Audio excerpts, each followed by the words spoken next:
Sasa Baba Nzali, nilikuwa naomba tusaidie jambo moja. Sisi kama vijana tunapokuwa tunapitia changamoto nyingi, tunakuwa tunaomba sana, tunafunga sana. Lakini kuna muda kama kijana, unafunga na kuomba lakini unaona Mungu hakujibu au Mungu anachelewa. Sasa unapokuwa unapitia wakati huo, ni kama vijana unatushauri tufanye nini? Maana wewe mwenyewe najua pia na wewe ni kijana, na wewe changamoto kama hizo unazipitia, kwamba kuna muda unaweza ukaomba haujibiwi, ukafunga haujibiwi, na kuna watu unawaona kabisa hawa nilikuwa nao, nimesoma nao, lakini ukiwaangalia sio kwamba wana Mungu sana. Hata kanisani pengine hawaendi, lakini mambo yao yanaenda. Lakini wewe uliamua kwamba mimi nimtumikie Mungu, haujibiwi. Hapo unatushauri kama vijana tukiwa tunapitia kwenye hali hiyo tufanye nini? Au ni kwa nini labda tunaona Mungu anachelewa? Sasa kwenye swali kama hilo, nadhani issue ni vijana. Yaani changamoto nadhani ni sisi vijana, wala sio generation nyingine, kwa sababu ukiangalia wazee wametulia. Ila kuna kitu kimeingia kwenye sasa, yani kuna spirit imeingia kwenye generation hii, ambayo ndio imefanya vijana tuone hivyo. Kwa mfano, sasa hivi wewe umekaa hapa, hakuna tatizo lolote, yani ukienda hapo barabarani ukawa unasubiri bajaji, unaweza tu kukaa at the certain moment bajaji ikapita ukapanda Lakini sasa hivi ukapigiwa simu, unatakiwa ndani ya dakika 5 uwe Mlimani City. Ukifika pale barabarani utaona kama zinachelewa hizi. Yaani wewe kama unachelewa. Yaani leo mbona bajaji hamna kabisa. Issue sio kwamba hazipo. Ila your mindset. Akili yako sasa. Pressure. Yaani ile ndio unaweza kuona, yaani hivyo. Ndio maana kama umejifunza maisha, kadiri unavyokitafuta kitu ndivyo unavyoona hakiji. Yani hapa tunasema kadiri unavyozitafuta pesa ndivyo zinavyokimbia. Kwa hapo sasa nini kifanyike? Sasa kinachofanyika hapo ni nini? Number 1, rudi kwenye msingi wa Mungu. The spirit, ile spirit ya kutaka kitu. Wanaita it is not ownership. Ni kitu gani? Kwenye Mathayo Yesu alisema jilindeni na kila aina ya choyo. Kwa maana uzima wa mtu haupo kwenye wingi wa mali alizonazo. Neno choyo ukisoma theology halimaanishi neno uchoyo wa kumnyima mtu. Ila linamaanisha ile ni kama tamaa ya kupitiliza. Ndio neno choyo. Jilinde na kila aina ya tamaa ya kupitiliza. Kwa maana uzima wako haupo kwenye nini? Kwenye mali. Neno tamaa ya kupitiliza ni nini? It is like wewe unahitaji sahani moja ya wali ili ushibe. Ila unataka mgahawa mzima. Umeona hiyo? Yes. Kwa sasa vijana, si kwamba tunahitaji gari ili tuishi. Hapana. Kiuhalisia unahitaji mwanamke mmoja wa kuoa, ila unataka wanawake wote wa mtaani, yani wanawake wamiliki. So kinachokutesa wewe ni ile nini? Tamaa ya kupitiliza. Kwamba wewe kwa sasa hivi kiuhalisia hauhitaji bilioni 1. Kwa sababu mfukoni una 1000. Ila sasa una 1000, lakini sasa unataka 1 billion. That's why sasa ndio yanakuja yale makampuni ya kubashiri kwa 1000 tu na shinda mpaka bilioni 5. Wamemaliza kiu ya vijana. So we are betting tukiwa tuna expect that billion. That billion, Si kitu kibaya kutamani mambo makubwa au kupanga mambo makubwa. Ila kutamani, yani kuwa na tamaa ya zaidi ya unachohitaji. Ndio issue ambayo unafahamu wachungaji wakubwa. Tunafahamu kina Myles Monroe. Tunafahamu kina Mwakasege, Pastor Chris. Umeanza kuwajua wakiwa ni watu wazima. Wakiwa vijana walikuwa wapi? Walikuwa ni kama wewe, wanahangaika hivi na mic and whatever na nini. Yes. Kwa kuna Mungu anaachia kipindi fulani cha kujifunza, kujaribu, anaita ni muda wako wa kujiandaa kwa ajili ya ukuu. Katika muda huo ndio unajenga mahusiano mazuri na huyu. Mahusiano, kwa mfano leo tumekaa hivi. Nani anayejua kesho huyu ni mkuu wa mkoa? Hamna anayejua. Sasa kesho huyu akishakuwa mkuu wa mkoa anaweza kukuweka wewe kuwa afisa masoko kwenye soko fulani.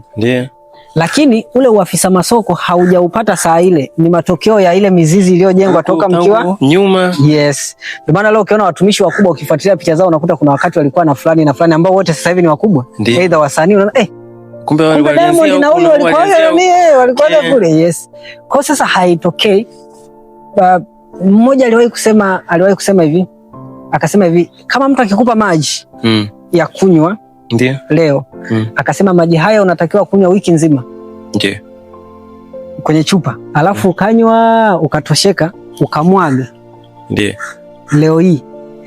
Kesho na kesho kutwa ukaja kufa kwa ajili ya kiu. Kile kifo hakijatokea siku ile. Kimetokea leo ukiwa unamwaga. Kwanza ulivyomwaga yale maji. Okay. Hiyo ndio death ilitokea. Kwa hiyo ninachosema sasa moja kwa moja, jibu la moja kwa moja kwa vijana. Ndio. Si kwamba tunaomba haitokei. Hapana, Mungu hakuwahi yani hakuna ombi lolote halijawahi kujibiwa, isipokuwa kuna vitu vingi Mungu anatupatia ambavyo pia hatuombi, ni kama neema tunapewa. Okay. Yes. Yeah. Lakini isipokuwa ni tunashindwa kutumia mbegu anazotupa. Mungu akupatii physical bread, anakupatia seed.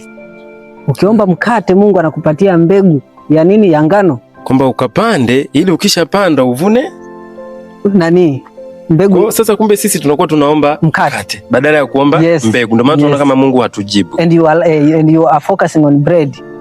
Okay. Kama mtu ana focus kabisa milioni 800, lakini kumbuka milioni 800 ni matunda ya kwamba kuna kitu fulani utakifanya alafu yatakuja matunda ya hiyo milioni 800. You have to focus in something. Okay. In something. So vijana tunakuwa na ile it is like unyakuo sijui. Yani kama mimi sasa hivi hapa nikakurupuka tu. Nafanya mkutano mkubwa pale uwanja wa Taifa, ndugu yangu. Mimi ni mtumishi wa Mungu. Sawa. Ndio. Kwa level hii nataka ujaze uwanja wa Taifa. Nikafanya uwanja wa Taifa na tafuta nini? Japokuwa uwanja wa Taifa ni milioni 5 kwa siku. Ndio, kulipia. Kila watu 60,000 wamejaa. Okay. Na kuna wakati ni 500,000 kutegemeana na tukio unalolifanya. Okay. Ndio hivyo. Ndio. Kiasi kwamba 500,000 siwezi kukosa kuilipia. Unalipia ila shida zitakuwa ni shida ni mimi naweza kufanya pale na speaker hata ngapi za kuweza. Kumbe unaweza ukaomba kwamba Mungu naomba nisaidie. Mungu akakupa mkate. Okay. Believe me. Ndiyo. Mimi niombi, niliwahi kuomba 2019. Ndiyo. Niliomba mimi kuwa mtumishi mkubwa, niliomba kabisa seriously kwa kufunga na kuomba. Okay. At that time.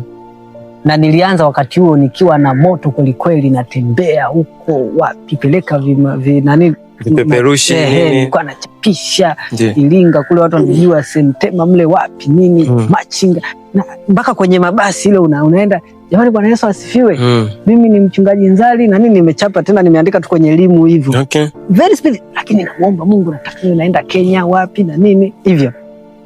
Leo ndo inaanza sasa kutimia, sio kwa kiwango. Kwa kipindi kile ilikuwa haitokei. Hata nilikuwa nikiomba tu kuhubiri kanisani kwangu hawanipi. Lakini at that time Mungu alinipa book. Kitabu. And I remember kitabu kinaitwa The Power of Change cha Dr. Myers. Okay. At that time alinipaje? Kipindi cha mimi nipo kwenye maombi nikakutana na rafiki yangu anaitwa Frank Mario. Nimeenda tu kumtembelea kama hivi. Sasa vipi bwana? Na nini akaniambia unajua kuna kitabu fulani hivi hapa. Yaani mimi nakisomaga hiki kitabu. Yaani the way mimi ninavyokisoma nafikiri kama na wewe ukisoma kitakufanyaje? Kitakubadilisha. Yes. So Mungu alichonipatia kwa wakati ule kitabu ambao ndio ilikuwa seed. Yes, that seed. So mimi nikaendelea kusoma kile kitabu, kikaanza kubadilisha mindset. Ndiyo. Kikaanza kwenda. So until today mtu anaweza kusema huyu mtu ana hekima, akifundisha kitu anafundisha kama mimi nilivyoona nikasema nikimfuatilia baba Nzali that preaching kumbe ni seed ambayo Mungu alianza kupatia toka mwanzo. Lakini trust me, kama tutaendelea kufocus mikate hatupati kitu. Tuendelee kuomba mbegu. Look your seed, sow your seed. Sasa mbegu ulizonazo. Wengine tunapata mbegu afu tunazila. Mungu atusaidie.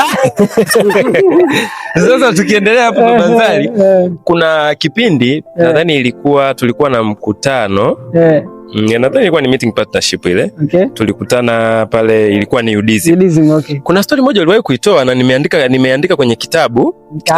Okay, niliona ya. Nadhani sijui ulisoma. Yes. Kwamba kuna kipindi ulikuwa unatengeneza video, una posti, lakini video zilikuwa haziendi. Okay. Yaani una rekodi, umetengeneza video nzuri na mahubiri mazuri, lakini haziendi, vijana wanasema haziendi viral kwa upande wa TikTok.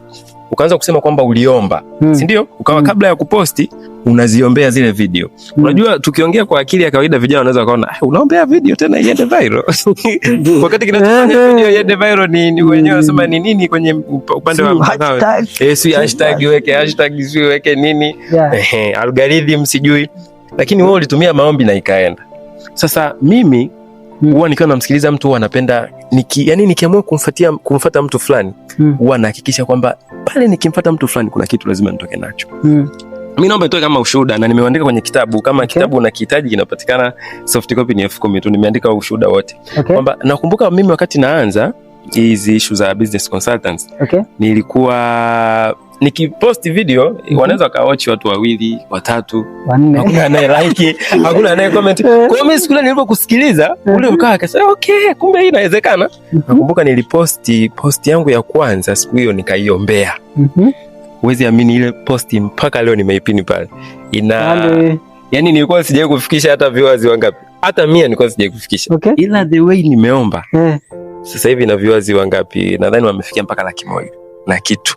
Na yani ndo mpaka ukija kuangalia sasa hivi account yangu ya TikTok na mpaka sasa hivi na followers 11,000. Ni ushuhuda huo. 11K wanasema naenda kufikia.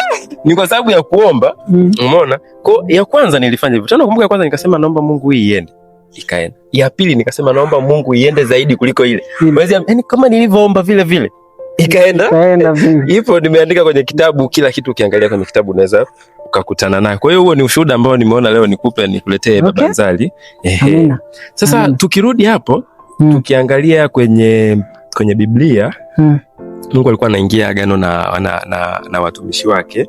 Tukiangalia pale Mwanzo, agano kwenye Mwanzo sura ya 9 mstari wa 9 mpaka 11, Mungu aliingia agano na Nuhu, si ndio? Lakini pia Mwanzo 17:1 mpaka 7 Mungu aliingia agano na Ibrahim kwamba akasema atamfanya taifa kubwa, si ndio? Sasa kwa kuzingatia mifano hii, kuna ulazima kijana kuingia agano na Mungu ili afanikiwe? Na unaingiaje agano na Mungu? Kwa sababu Mungu hayupo. Kipindi kile tunaweza kusema wale walikuwa wanamuona na wanaongea naye. Sasa sisi kuna ulazima wa kuingia agano na Mungu ili tufanikiwe, na tunaingiaje agano na Mungu? Sawa. Ndio. Kwanza ni lazima, sio ombi kama walivyosema. Kwa ni lazima. Yaani tufanikiwe na agano. Lazima kuwe na agano. Maandiko si maandiko tu. Ndio. Duniani wanatumia the same principle ila hawajui kama wanatumia. Kuna kitu kinasema show me your mentor, I will tell you your future. Ukinionyesha mentor wako nitakuonyesha future yako. Si ndio? Ndio. Iko hivi. Imani ni karama. Imani ni karama. Ukisoma maandiko yanasema wengine walipewa karama ya imani. Ndio. Ni kweli wote tuna imani na tunatakiwa kuwa na imani, ila kuna watu wenye karama ya imani. Ndio. Mungu aliwaamini wana wa Israeli kwamba ni kweli watatoka nchi ya Misri kwenda Kanaani. Ndio. Lakini alimtafuta mtu mwenye imani zaidi yao kuwaongoza. Ndio. Ndio maana Mungu alipokuwa anataka kuongea na wana wa Israeli kwamba songeni mbele. Ndio. Hakuwa anasema na wana wa Israeli. Anamwambia Musa. Anamwambia Musa, songeni mbele. Mwanadamu ana kawaida ya kufuata nyayo, ndivyo tulivyoumbiwa. Ndio maana wewe sasa hivi hapa leo hii ukipigiwa simu leo hii namba ngeni ina kodi za Kimarekani. Bwana kuna kazi huku bwana ya garden huku Marekani. Vipi tukutumie nauli uje? Kwanza ni nani? Namba ngeni? Kumjui? Yani nothing tu. Hata kama ulikuwa unaomba kazi huendi, hata ukimwambia umemjuaje? Kwa sababu that is. Lakini kama Mark amewahi kwenda Marekani, akakupigia simu, it is simple, kwa sababu kuna nyayo anafanyaje? Unazifuata. Ndio maana watu hawaanzishi biashara mpaka waone kuna mtu ameanzisha. Mpaka kuna mtu alianza hivi matikiti akauzauza hapa, saizi ana gari. Kumbe. Ila kitu kipya kabisa, ni new idea. new place, new thing. We. Sasa wapo watu wenye imani hiyo. Okay. Ambao wapo. Ndio. Sasa kwa nini nasema ni agano? Mungu anapoinua watu wake wa namna hiyo, amewapa uwezo wa kupita sehemu mpya, kukanyaga mahali watu hawajakanyaga. Ndio. Sasa sisi tunawajibika kwenda kufungana agano, yani kwa kufungamanishwa nao, tunakuwa tupo katika agano na nani? Na Mungu. Ndio. Namba moja. Namba mbili ni kupitia sacrifice, sadaka. Ndio. Sadaka ni agano. Okay. Mimi ukitaka kukifunga kitu, unakifunga kwenye sadaka, unakiombea Mungu, nataka 1, 2, 3, 4, 5, piga sadaka pale. Unakuta sasa sisi vijana wa siku hizi tunaona kama sadaka mimi nipe mtumishi. Sadaka anampa mtumishi, anaenda kula na familia yake. Anaenda kubenga. Nilikutolea mfano hapo, uliniuliza ukasema hivi pastor fulani iliwezekanaje akafahamika na pastor fulani? Kwa sababu kuna wakati alijisacrifice kufanyaje? Kutoa. Okay. Swala la sadaka haijalishi. Yani hata huyo unayesema unaenda kutoa kwake naye anatoa zaidi tena hata ya hiyo unayotoa wewe, na ndio maana yuko pale. Kwa hiyo you have to pay the price. Sadaka hatutoi kusupport kazi yani hatusupport mtumishi, hatutoi kusupport kazi ya Mungu. Tunatoa sadaka. Kuna kipindi maki tulikuwa tunafunga hapa. Kipindi tunafunga Ijumaa, unakumbuka that time. Sisi tulikuwa tunatoa sadaka. Okay. Kuna mambo tulikuwa tunaomba, tulikuwa tunatoa sadaka. Lakini hiyo sadaka tulikuwa tunatoa na tunaitoa tu hapo, na tunatafuta mtumishi wa Mungu mahali tunaenda, tunafanyaje? Tunapeleka ambaye hata hajui tumetoa kwa sababu gani. Tunapeleka tu kama nini? Pesa. Kwa hiyo ataipokea kama nini? Pesa. Okay. Lakini sisi tulitoa ile kama sadaka, kulikuwa kuna kitu. Na ndio maana trust me, safari zote za kwenda Kenya whatever zilianza kufunguka at that time baada ya ile kufunga. Kuna something tulikuwa tunafanyaje? Tunaombea. Huyu jamaa swala la harusi ilikuwa at that time. Okay. Ndio maana nakwambia it is miracle namna lilivyokaa mke alikooa and whatever that time, and then it is in miracle. Kwa sasa kumbe tunaona hapa baba, nikukatisha kidogo. Ukiwaangalia sisi tunaoamini sana upande wa Mungu, kwa sababu kwenye nguvu za kiroho kuna sehemu mbili. Kuna wanaoamini upande wa Mungu na upande mwingine upande wa yes. Wale huwa wanakuwa yani vijana wanasema wanawakandia sana vijana ambao wanatoa sana sadaka. Unasikia nyie mnatoa sadaka kanisani, watumishi wananunua magari, wananunua nini? Kumbe wao ukiangalia kwenye madhabahu zao kule wanatoa mpaka kafara za mama wao, watoto wao, wanatoa vitu vikubwa. Lakini wewe ukitaka utoe huku ili ufanikiwe, wanakupiga mawe, wanampiga mawe mtumishi, wanakupiga mawe na wewe ili usitoe ile kafara. Kumbe shida yao ni kwamba wewe usitoe kafara yako kule, ili ni kama wanafunga yale mafanikio yako. Kumbe wewe unavotoa kule ndo unavofanikiwa. Yes. Okay, sasa hapo nimekuelewa. Ni ile hali, kwa sababu issue ya kupewa gari, issue za success za magari na nini ni zile ambazo watu wanafikiri kwamba ni matokeo ya sadaka, lakini it's not, that is a gift. Okay. Hakuna sadaka kanisani iliwahi kununua gari. Hata siku moja. Nasema hivi na experience, I know ministries and churches. Lakini wewe hujawahi kuona mwimbaji msanii anaimba ikatokea tu mtu kampuni au mtu wa nje ameenda kuperform akampa gari. Inafika kipindi kama kanisa. Jamani, mchungaji wetu amekuwa anasafiri anaenda whatever. Tumnunulie, sio kwenye sadaka. Tumnunulie gari. Ni sadaka ya hiari. Nayo unakuta watu kama 2, 3 wanatoa, huyu 8 ngapi wafanyaje? Wanampa gari. Okay. Lakini sasa vijana kwa sababu hatuelewi, wewe unamuona tu pastor drive anaendesha sadaka zetu. Lakini it's something yani ni agano yani ambalo yani mimi sasa hii nathubutu kusema. Kama mtu anashindwa kutoa sadaka kwa Mungu, listen, huyu mtu kifuatilia hata kutoa pesa kuwekeza huwa hatoi. Kwa kama unashindwa kutoa sadaka kwa Mungu, kuna hata kuinvest itakuwa ngumu. Angalia wale watoaji kanisani. Ikitokea nini? Milioni 500. Milioni ngapi? Nitatoa milioni 50. Angalia miradi yao. Yeye akikuta sehemu kuna project ya milioni 100, haogopi kutoa. Tayari ameshajengewa ile nani afanyaje? Ya kutoa. Lakini mtu ambaye sasa hapa ni 500. Mpe hata dili. Kuna nani hapo, kuna fursa hapa, tukichimba hapo tutapata dhahabu. Shilingi ngapi? 500,000. Isipotokea kwa maana yake huyo mtu si kwamba sio mtoaji tu wa sadaka, kokote hawezi kutoa, ndio maana hafanikiwi, kwa sababu mafanikio yote yanakuhitaji kutoa. Biashara gani wewe utafanya bila kujitoa? Okay, bila kutake risk. Bila kutake risk. Okay. Utaenda leo China, mtu anaenda China anafunga mzigo wa makamera milioni 5 anakuja analundika dukani. Una uhakika yataisha? Akikufia utaenda kujifanyia live streaming makamera yote. Lakini ni wenye imani tu. Kina Mo, sijui kwa sababu tunataja brand za watu, lakini ni icon, ngoja tuwataje. Ndio. Mtu kama Mo anaanzisha kiwanda, anatengeneza majuisi kibao. Ana uhakika mtayakubali. Mtakunywa. Haya vipi akiishia watu wa Kigoma? Wasipokunywa. Yataozea hapo tafanya. Lakini just by faith. Kwa kumbe imani ni jambo ni kutoa. Yaani mtu yaani ni wameshazoea kutoa. Ndio maana sasa ni rahisi wao kutoa kwenye miradi, kutoa kwenye familia, kutoa hata kwa, yaani mtu ambaye atoi kanisani hata familia yake ni baili, hata mafanikio yake pia yanakuwa mafanikio yake yeye mwenyewe, hata kujipenda yeye mwenyewe ale vizuri hawezi yani kiujumla, yani kama hujui kutoa sadaka wewe huwezi kutoa, yani wewe ni umekufa, yani wewe umekufa. Kwa hiyo njia ya kuingia agano na Mungu ni kwa kutoa. Yes. Njia mojawapo ni kwa kutoa. Tena hapo ndo unaingia kwenye agano na kulifunga. Ndio. Kama mvua, yani anasema mvua kama mvua kishuka hairudi.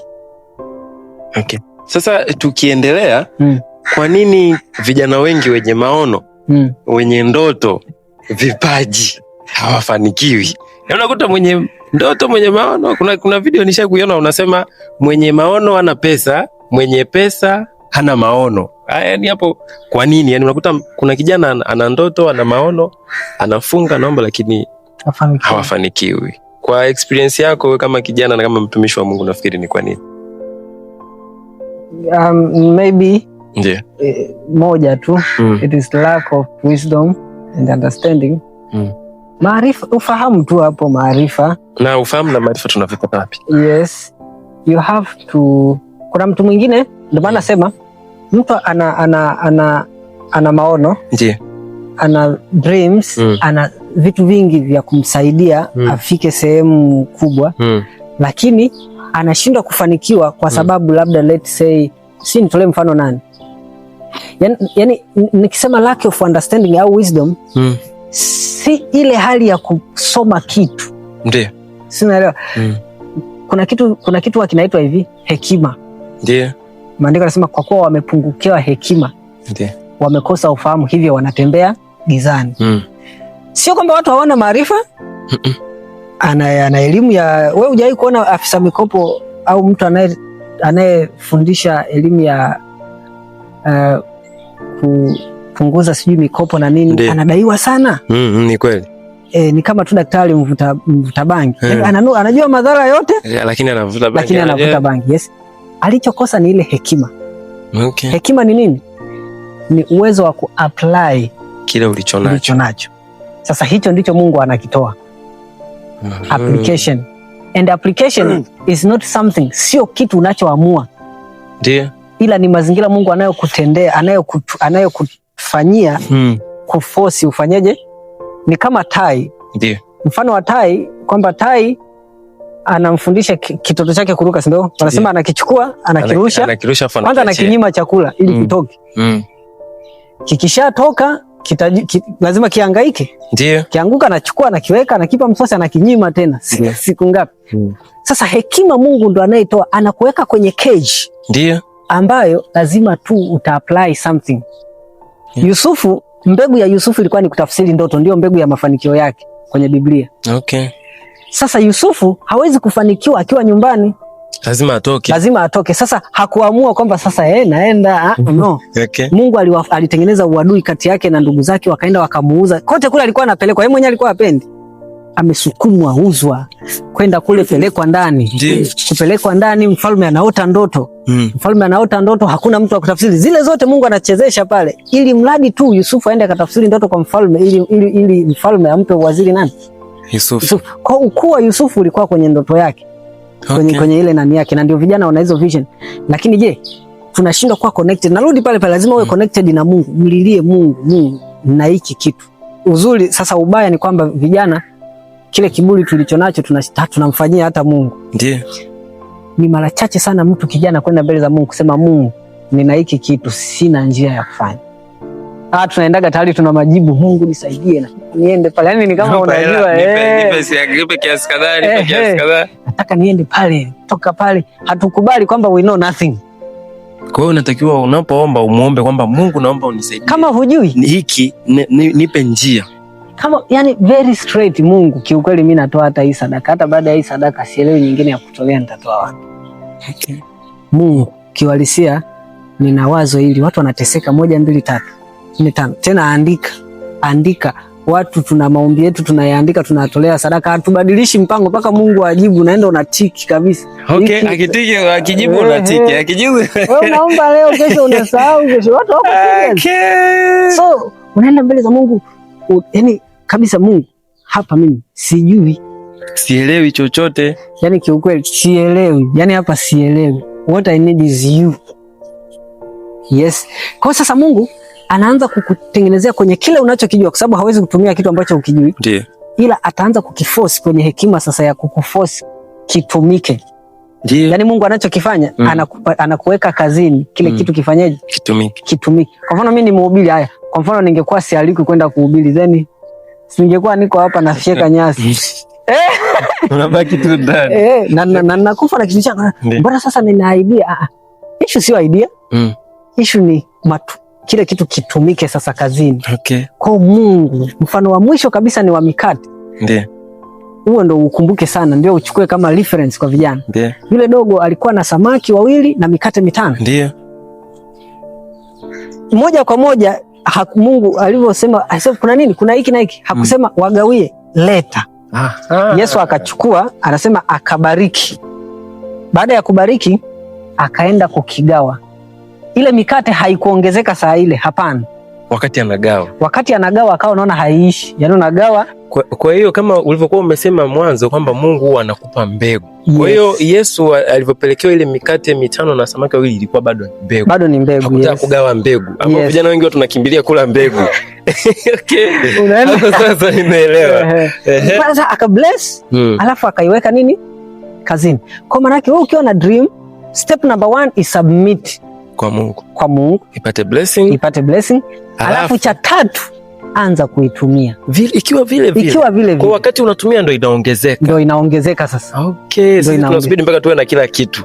Yes, sasa unasubiri ile mpaka unajua mpaka mambo yawe sawa, yani upite barabarani barabara imenyoka. Yani kama unatafuta milioni 15 nataka uipate kama Mungu anafungue couch na milioni 17, so you are waiting for that million so you can start. Tunataka Mungu atujibu. Na Mungu anasubiri uanze ndo akupe. Sasa muendelee kusubiriana. Nashukuru sana, umetupa ufunuo ambao umetusaidia sana. Sasa hapa bwana mtumishi wa Mungu Mwinjilisti Mark, naomba kuna vijana wanaotutazama wakiangalia mbele, yani wanahisi kukata tamaa kabisa, yani kuna mtu mwingine anaweza kumshauri kwamba bwana naomba, anakuambia mimi nimeomba sana. Nimeomba sana, nimefunga sana. Mimi nimekata tamaa, lolote liwalo na liwe. Unamshauri nini kijana hivi? Karibu sana. Asante. Kuna vijana fulani hivi kanisa la Lugalo. Unawapenda sana. Na mimi vijana nataka niwagusie hiki kitu. Mimi napenda kuimba sana. Vijana wanasema hata kama umeomba sana, vuta subira.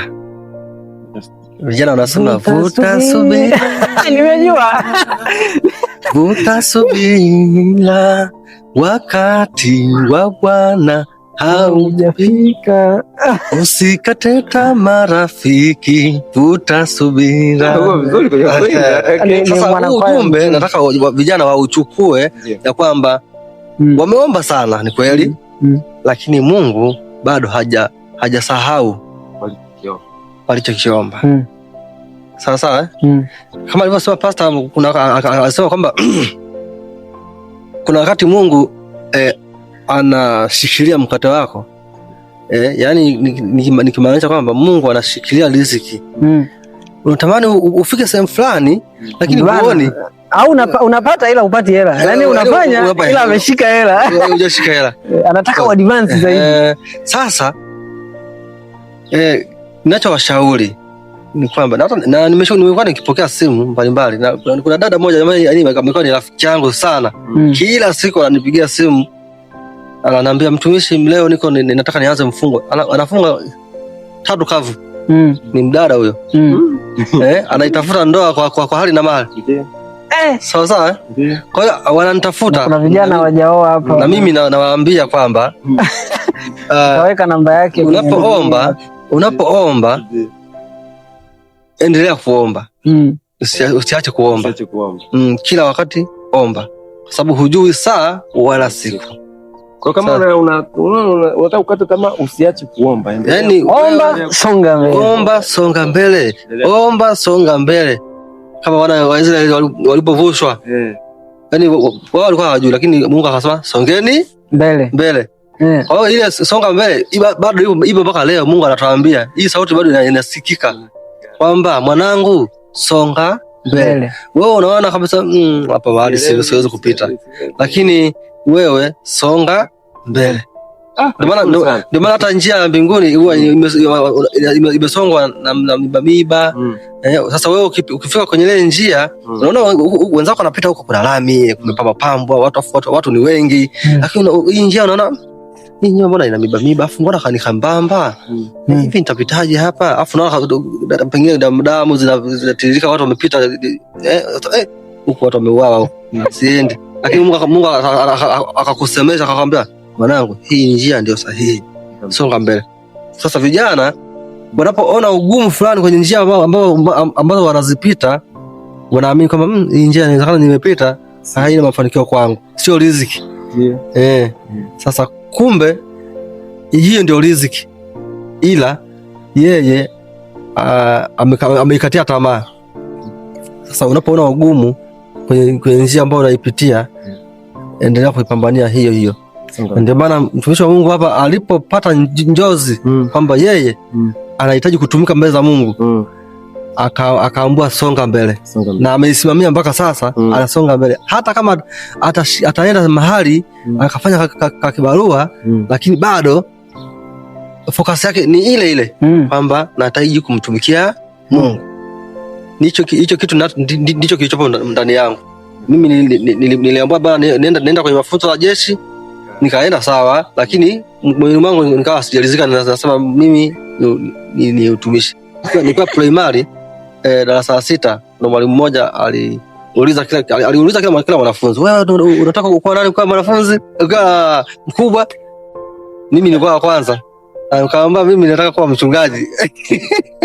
Au kucheka wenzako walicheka, maana kwa wakati ule nilikuwa sionekani kama nitakuwa mchungaji, wala sikuwa sivutii kwanza.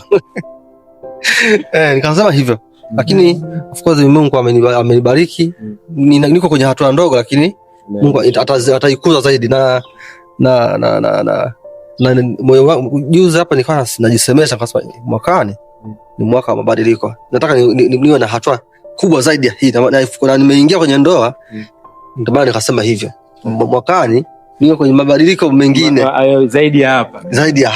Nashukuru sana mtumishi Maki, asante kwa ushauri kwa vijana. Nadhani vijana waliokata tamaa wamepata kitu. Sasa Baba Nzali, kwa kumalizia, kama ingetokea unakufa leo, ungetuachia ushauri gani sisi kama vijana? Yaani kama leo unajua leo naondoka sasa, ili vijana waweze kufanikiwa, na waachia 1 2 3, ungetuachia ushauri gani? Na uhamisha huu ushauri kama nilivyoupokea baba yangu na mimi. Ndio. Baba yangu aliniambia hivi. Baba kwa kiroho. Yes, aliniambia hivi kwamba Mungu anawapenda watu sana. Ndio. Kile unachotaka kukipeleka kwa watu leo, leo hii. Ndio. Wewe mwenyewe baada ya miaka 10 ukija kukichukua kile ulichokuwa unawapa watu miaka hiyo, utajutia sana. Kwa nini niliwapatia watu kitu cha kijinga namna hii? Okay. Lakini kwa wakati huo nafikiri kwamba yani kiko the best ya. Unaweza kama unataka utoe service fulani au huduma fulani. Kwa wakati huo unawapatia watu, unaona kama hawaipokei. Kwa sababu vitu unatunza record. Baada ya miaka 10 baadaye, ukiwa kwenye hatua fulani ukaanza kupitia sasa zile za nyuma, then you will wonder. Mimi ndo nilikuwa natoa hiki. Nilikuwa nawapa watu hiki. Unaona aibu. Okay. Sasa Mungu anafanya hivi. kabla Mungu hajakuthibitisha, kwa sababu Mungu anapenda watu wake, yani anatamani, yani muona, yani anampenda huyu, anampenda yule. Kwa hiyo unapoenda kumpa service usijiangalie wewe. Kumbuka Mungu anampenda tena yule. Kwa anatamani Mungu, yani ndio anakupenda and anatamani hiyo ndoto ulionayo iwasaidie watu. Lakini kama Mungu hajaridhishwa na hiyo huduma yako, na kwa sababu anawapenda sana watu wake, anashikilia kwanza mkate wako mpaka uqualify yani. Sasa akishikilia mkate, kumbuka akishashikilia mkate, kadiri unavyofanya kitu unaona kama haupati au unapata kidogo, utazidi kuboresha, labda kwa unazidi ku-advance, yes.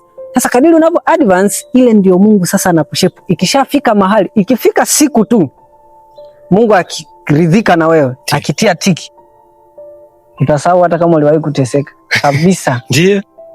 Yani kila kitu kina. Kwa ushauri wangu ni kwamba usikate tamaa. Yani you are in the time of, kama ni panga linanyolewa. Ndio. Linanolewa. Uweze kunyoa tu mara moja, shwa? It is. Unoe vizuri. Yani lazima linolewe, lazima. Sasa uki give up kunoa panga kwa sababu vita haijaja, utakuja unoe vita ikija. Sasa usikate tamaa. Yani usikate tamaa, yani hata maneno la mwisho babangu akilala aliniambiaje? Mimi nakwambia kweli, mpaka leo hii nafanya huduma mimi until leo hii. Ndio. Yani si itakuwa ni neno la kuwakatisha watu tamaa. Sema. Tuambie. Yes. Ila naongea ukweli. Ndio. Hakuna hata fedha moja, shilingi moja. Ndio. Shahidi huyu yuko hapa, kama nadanganya, Mungu ananiona. Ndio. Hata shilingi 500 au 1000 niliyowahi kuipata mimi ya kusema now this is, nimekuwa ni kila sadaka za watu bwana, this is hata ya kununua soda. Tunaendesha huduma, tunafanya hiki, ni watu wanatoa pesa kwenye, unaona, kwenye mshahara wake, kwenye mshahara, yani sio ile unajua, sio unapata kwenye service, it is you are taking something to give. Ndio? Sasa what is this? Sio ku give up, sio kukata tamaa. Yani mtu yani mtu eti amefanya kazi miaka 2. Mimi nimeona miaka 2 ndugu yangu. 2 years. 2 years. It is not find something not to live for but to die for. Tafuta kitu ambacho cha kufanacho, sio cha kuishi nacho. Kwamba hiki mimi, yani mpaka kitiki mimi nakufa nacho. Yes. Kwamba mpaka siku naingia kaburini, kaburi langu litaandikwa alikuwa fulani, engineer fulani, alikuwa ni mfanyabiashara wa nguo fulani. Yani kaburi lako lije, yani kile unachokifanya kisha kaburi lako litaandikwa. Out of that, no option. Okay. We are not just trying things, we are doing. Yes, kwa mwisho, yani hata kama nakufa leo, usikate tamaa. Tafuta kitu yani ambacho kaburi lako ni kimoja, ambacho kaburi lako litaandikwa kwa kitu. Basi kama hicho unachofanya una uhakika kabisa kaburi lako halitaandikwa, it is time to change. Mapema kabisa, hata kama kinakulipa vizuri, change. Ila kama una uhakika hicho kitu utakufa nacho, hata kama akikupi hela leo, endelea kufanya. Mafanikio ni siku hiyo moja. Basi. Haise, nakushukuru sana Baba Nzali. Leo kama vijana tumejifunza mambo mengi sana yanayohusiana na mafanikio na nguvu za kiroho. Mpaka hapa mimi sina la ziada, naomba niwashukuru sana mababa zangu, mmetulisha kimwili, yenyewe nasema na kiroho. Nashukuru sana.